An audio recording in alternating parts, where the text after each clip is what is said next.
Tapi heran pada saat pengumuman malah dikosongkan, formasinya ditiadakan. Baiklah sobat-sobatnya, tentunya banyak sekali teman-teman yang bertanya pada kolom komentar ya terkait tentang penempatan dan juga mungkin formasi kok bisa hilang itu bagaimana. Pada video ini kita akan kembali yaitu menjawab komentar dari semua pertanyaan ya teman-teman terkait tentang pengumuman P3K Guru 2022 yang kita ambil dari komentar terpopuler ya, yang mana inilah terkait tentang penempatan P3K Guru 2022, kemudian juga perubahan formasi serta formasi kok bisa hilang itu kira-kira bagaimana. Namun sebelum kita lanjutkan perlu saya ingatkan, bagi teman-teman yang mungkin baru pertama kali menemukan channel ini silakan klik tombol subscribe-nya dan aktifkan notifikasi loncengnya, sehingga nanti jika ada update video terbaru, teman-teman tidak akan ketinggalan informasi.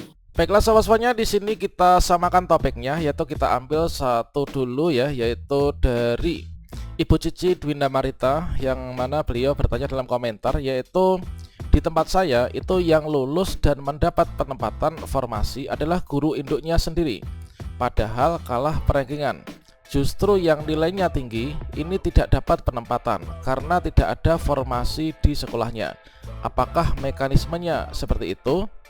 Nah, di sini kalau misalkan kita ibaratkan ya, ini adalah dari teman-teman ini yang lulus adalah malah guru induknya ya, padahal nilainya ini adalah kalah dari perankingan, ada nilai yang lebih tinggi dari yang lolos tersebut. Kita simulasikan yang seperti ini ya untuk pertanyaan dari ibu tadi. Ya, mana misalkan seperti ini, yaitu di sini ada peserta ya, ada sekolah A, sekolah B, sekolah C dan juga sekolah D. Nah, di sini untuk hasilnya ini adalah ternyata dari guru sekolah C dan juga guru sekolah D ini adalah mereka itu menjadi pemenang satu. Nah, mereka menjadi pemenang satu artinya nilainya inilah lebih tinggi daripada yang ada di sekolah A. Inilah sementara untuk formasi yang ada ini adalah ada di sekolah A ya. Di sekolah A ini ada satu guru honorer, kemudian ada satu formasi. Nah, kemudian di sini ini adalah pemenangnya atau yang mendapatkan nilai lebih tinggi ini adalah yang guru honorer di sekolah C. Mengapa formasi ini tidak dipindahkan ke sini dan mengapa di sini tetap yang lulus adalah yang pemenang di sini ya? Yang lulus adalah tetap pemenang dua ini, padahal nilainya rendah. Nah, ini adalah untuk jawabannya itu adalah dikarenakan apa? Dikarenakan di sini terjadi kelebihan guru, teman.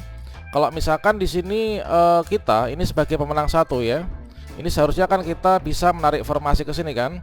Namun di sini kita nggak bisa menarik apabila di sini terjadi kelebihan guru. Sementara di sini kalau misalkan mau ke sini ini adalah nanti tidak sesuai dengan juknis ya, yaitu karena menggeser guru yang ada di sekolah A ini. Jadi untuk jawaban pertanyaan yang pertama itu adalah hal tersebut tadi. Yang mana di sini tidak bisa dilakukan pemindahan atau penyesuaian formasi mengikuti guru yang mendapatkan nilai tinggi dikarenakan di sekolah kita ini adalah sudah kelebihan guru ya. Coba dicek lagi apakah di sana memang kelebihan guru ataukah tidak. Nah, misalkan saja seperti ini. Misalkan di sini untuk di sekolah yang C ini, di sini untuk guru kelasnya inilah sudah 6 misalkan. Kemudian untuk yang di sini ini adalah masih baru 5 ya, sehingga kan di sini kurang satu kan, kurang satu. Nah, kalau misalkan dari guru ini mau pindah ke sini tentunya nggak bisa karena nanti akan menggeser. Kemudian kalau formasinya dipindah ke sini ini adalah tidak bisa dikarenakan di sini terjadi kelebihan guru. Sehingga memang benar adanya yang menjadi pemenang ini adalah yang mendapatkan peringkat kedua ya, meskipun nilainya lebih rendah. Kemudian di sini ada yang berkomentar dari Ibu Eliana Ramadan, iya karena induk itu prioritas, kecuali di induknya itu ada 2 formasi, pasti kamu orang kedua yang lolos. Kemudian intinya diutamakan guru induk. Sebenarnya untuk guru induk atau tidak itu adalah tidak diprioritaskan ya untuk saat ini. Yang jelas di sini tidak bisa dilakukan pergeseran, tidak bisa menggeser guru induk, dan juga pemindahan formasi itu dengan syarat pada jenjang dan jabatan yang sama dan juga tidak terjadi kelebihan guru setelah pemindahan formasi. Nah, kemudian di sini di sekolah saya ini ada 4 formasi ya, dan kebetulan untuk guru kelasnya itu juga 4. Seharusnya itu lulus semua. Tapi setelah pengumuman ini hanya 3 saja yang lolos ya, dan yang satu inilah gugur. Dimasuki sama P2 yang belum pernah mengajar sama sekali mengikuti ujian P3K, baik itu tahap 1 maupun juga tahap 2. Nah, di sini kalau misalkan P2-nya adalah berasal dari sekolah yang sama, ini tentunya bisa terjadi ya hal yang seperti itu. Dikarenakan di sini untuk kita penempatan ya, penempatan itu kan diurutkan mulai dari apa? Mulai dari P1 adalah guru lulus passing grade, kemudian diurutkan ke P2, kemudian diurutkan ke P3.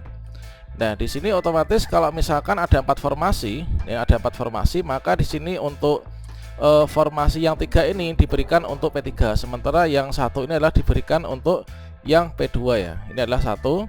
Nah, sebenarnya memang di sini dari 4 formasi ini malah didahulukan untuk satu ini adalah untuk P2 ya, dan sisanya ini adalah diberikan kepada P3.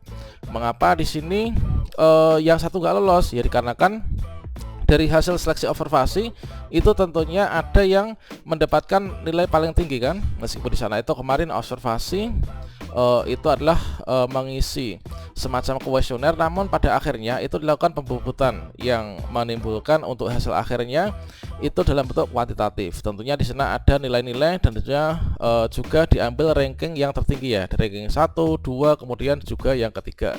Sehingga kalau misalkan yang dibutuhkan adalah 3, maka yang satu ini adalah belum bisa lulus. Dan selanjutnya di sini untuk pertanyaan berikutnya ya, yaitu katanya itu formasi mengikuti kita.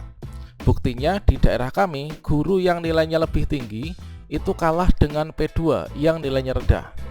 Inilah sama halnya dengan yang kita bahas di tempat tadi, bahwa urutannya itu adalah dari P1, kemudian berikutnya di sini ada P2, barulah kemudian di sini diberikan kepada P3. Coba kita ambil gambarnya dulu. Oke, kita sudah mendapatkan gambarnya seperti ini.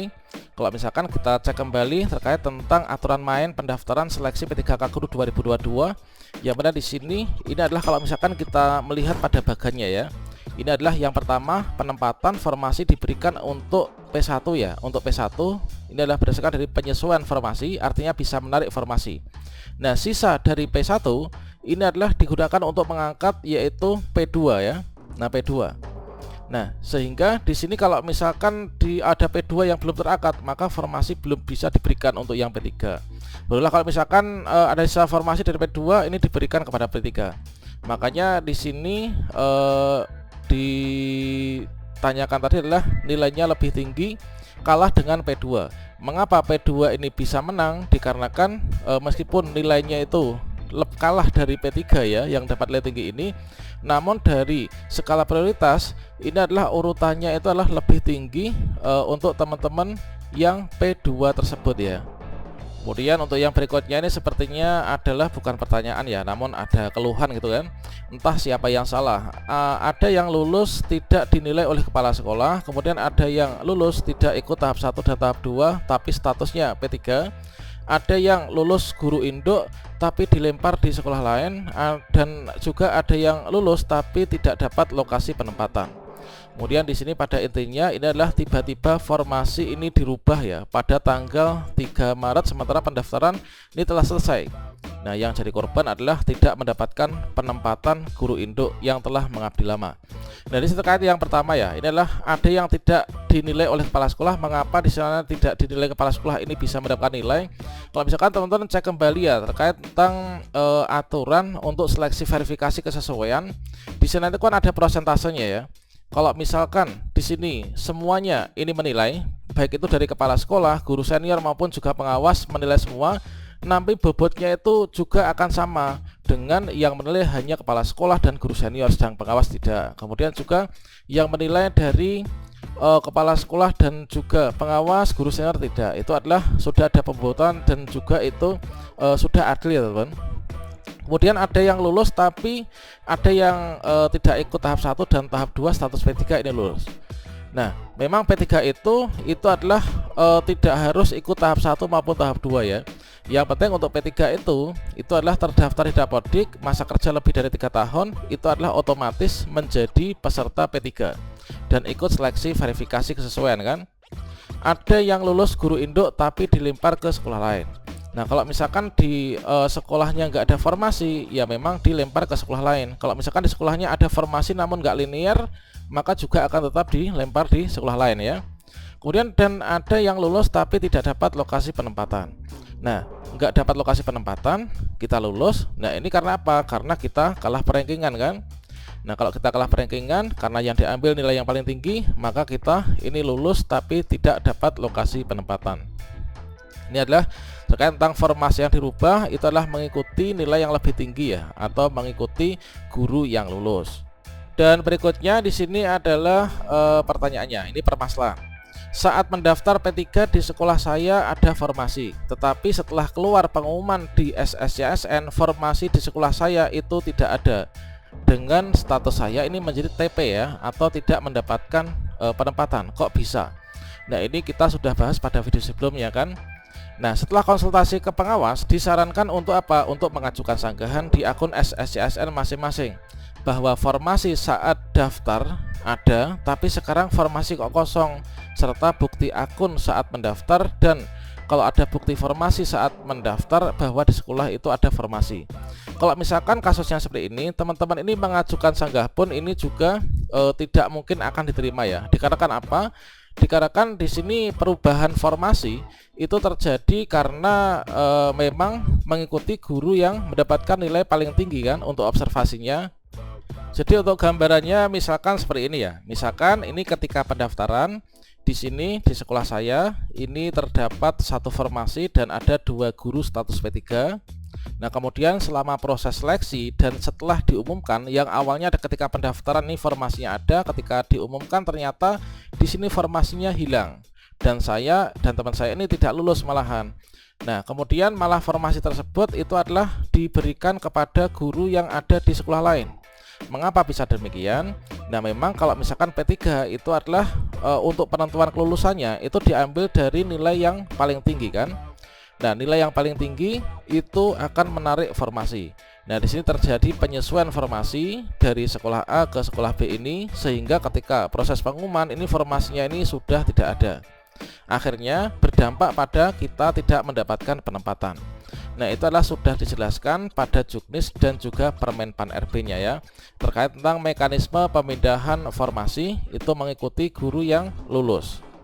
Kalau misalkan formasinya sudah habis ya kita belum lulus kan, belum dapat penempatan, dan kita tunggu hasil untuk yang pembukaan seleksi di tahun 2023 ini.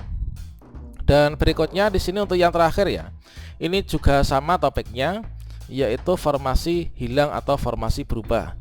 Nah, di sini untuk penempatan saat mendaftar P3K guru kelas ini ada di SDN bla bla bla ini ya, dao-dao ini.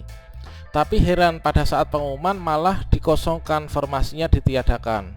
Nah, ini terlampir disampaikan di sini, yang mana pada saat pengumuman ini adalah pendaftaran ini sesuai dengan SK Pan RB, di sini ada formasi. Tapi ketika pengumuman nggak ada, kenapa? Dikarenakan formasi ini adalah berpindah ke guru P2 yang mendapatkan nilai paling tinggi, atau diberikan untuk P1 yang mana di sana tidak terjadi kelebihan guru ya. Oke, mungkin dari beberapa cuplikan pertanyaan yang kita bahas ini cukup mewakili bagi teman-teman yang bertanya terkait tentang penempatan dan juga hilangnya formasi. Oke, nanti kan kita lanjutkan lagi ya pada video berikutnya dengan pertanyaan yang lain.